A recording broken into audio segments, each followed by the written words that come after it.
салому дуруди бепоён ба мардуми сарбаланди тоҷикистони азизам. Салому дуруди бепоён ба гайёе ки дар ин афтоби қароқ шумо хизмати мардума кайстен. Як манзараро дидам, дилам тоқат накард ва ӯ манзара болои экран мебурам. барои чӣ? Барое ки ҳақ номи худо ман ҳаққа гап мезанам. خب اینم حال حاضر ما همین ویدیو رو میکنم یکم مونتاژ پانتاژ یکم چی نیست سرعت کنوپکا رو میچینم رویش میکنم اتوماتیک خودش در یوتیوب پهن میشه. یعنی که حاضر ما ای چی اومدم ای کاروان اومدم همو کاروان دا خب 4 ریاد ماشین ایس پروبکا 4 ریاد ماشین ایس پروبکا و گایو همین خیلی داوداو دارن یا جو رنگ کی یا جو مثلا пожар мешава, пожарникот даводав мекунанд, мегӯянд пожар хомӯш кунед. Ҳами гайёро муҷад 4 5 6 10 касан даводав доранд ки пробка тезтар вай шава, холӣ шава, тезтар мошино бисёр бираман ҳарса. Ҳамуҷа ман манзараро дидам, тамошо кардам. Хоб дар уҷа бародаро як чӣ бигӯм, фақат вазифаи гайё нест ки мисол ماشینا میرم تنباشای ماشینا رو فقط گایو نظارت کنه. باید خود ما نمی شفیورا من تجربه شفیوری دارم یا امرم شفیور شدم رفتم با میدم شفیورم نه خوندم نه ایستز کردم نه وسو نه یک چی کردم فقط شفیوری کار کردیم. باید ما حرمت احترام همدیگه رو بدونیم شفیورا. یعنی که احترام کنیم همدیگه رو. یعنی که همو ماشینا رو پارکوف کنیم که بدونیم که پارکوف که کردگی ما غلط های. مثلا نیم ساعت پس 10 minut پس 20 minut پس ماشینا جا تنبه میشوند. اینه باید ایخیالمون نبریم. باید ما وطن دوستیم، وطنمون دوست می‌داریم، اوچا جانمون دوست می‌داریم، برای وطن جانی سوری میکنیم. همین جانی سوریش همیه که همین ماشین تا پارکوفکای درست کن. با گایی میبیا با عصبش ویران میشه با میکنه میگه که چرا پارکوفکا نکردی؟ بعد از زورام ناله میزنی. برای اولش پارکوفکا دویم همدیگری تا وقتی پروپوسکات کردن در کار میدونی که تنبه میشه یا ترمز که امرات بزگره پیشتر بزگره برای های کنه.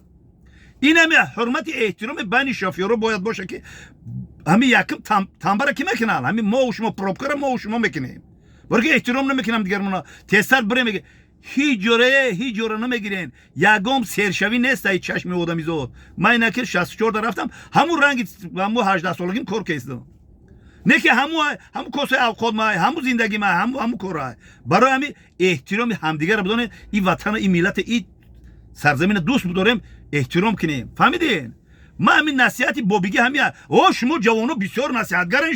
شما بابیان نمیدونن پاشو دلاوی گوره شما میتونین. ما برای همین که چیزی که هست همون رو میگم که دیگه ما تاریخی گذشته بعضی وقت گپ میزنم. تاریخ جنگای شهروندی که پیاده میگشتیم این روز شکرانه نمیکنین شما که این قدر نگاه که ماشین خطی رفت آمده استین. گایو در بالا موندگی گایو که یازنه ما و شما نیستن کو.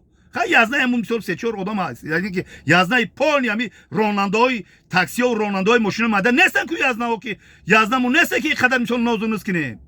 وایم همون مهنت میکنه وایم در مو افتاد قراق. اینا ما همین یه منظره دیدیم برای منظره روی اکران میبرم. بیچاره همون داووداو دارن دیوقتی گوسته استن وای که استن تنباشی دستن. ما نکی به پرو کانسانر خونم موندگی گازاوات کردگی کلینتو خاطر رفته استیم. پول کار کردیم. وقتی وای بیچاره‌ام یه حرمت احترام کند در کار وایرام. احترامشون کنی که در ما افتاد قراق ده همون بسیار وایشی دستن گرمی ده. یعنی که من چی گفتنی هستم که ای بچه همیش شما گایورا آخری نموندین. یعنی چی آخری نموندین؟ یا گای ماتسیکل خدی میمونه ماشینشه ماتسیکل میمونه میجه ده ایسوس نگاه میکنه. والله بالله تعالی قسم میخورم.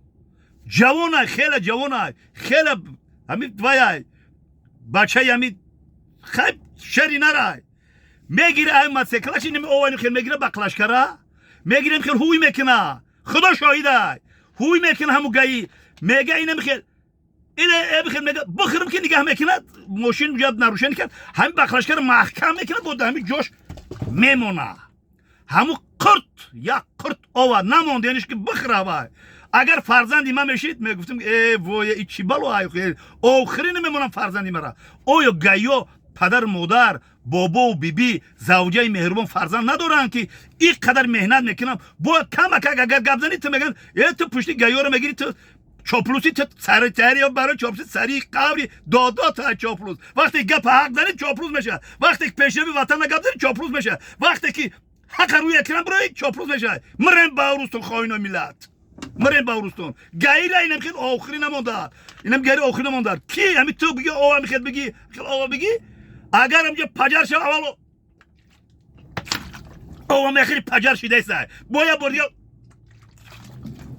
با او مخیری پجر میمونی و او تا مخیر بمره چو گایی او نخورد برای که او گایی صادق به ای پگان شای صادق به او فرما شای صادق به ای وطن های و قول و قسم کردگی که برای وطن جانی سوریا میکنم انم گایو تو مگه گایو رو خیلی میگوی یا تا دیگهش قپیده مرا نمیدونم کی بود گنرال بود چی بود گو بابا همین گایو رو نه تعریف نه تنقید کاری خود من نمیکنم حقا میزنم کاری من رانندگی حق گفته ایست میگوشی و چه گناه کردی همین گایو چیکار کردی خراخوریشون نمیمونه دبال بگاج ماشین وای میکنن من در رمضان دبال بگاج ماشین افطار کردم دروغه همین گپ خدا بگیرتون کارتون قطعی همه چی وطن دوست داری ملت دوست داری بگی پروبکا را تنبه نکن نمون ماشین تا همدیگت احترام کن بومون برو یا وظیفه گایوه وظیفه ما و شما رو مثلا که بخیدیم رگروف کنیم باید برو ماشین و هوشان برام بر وقته برو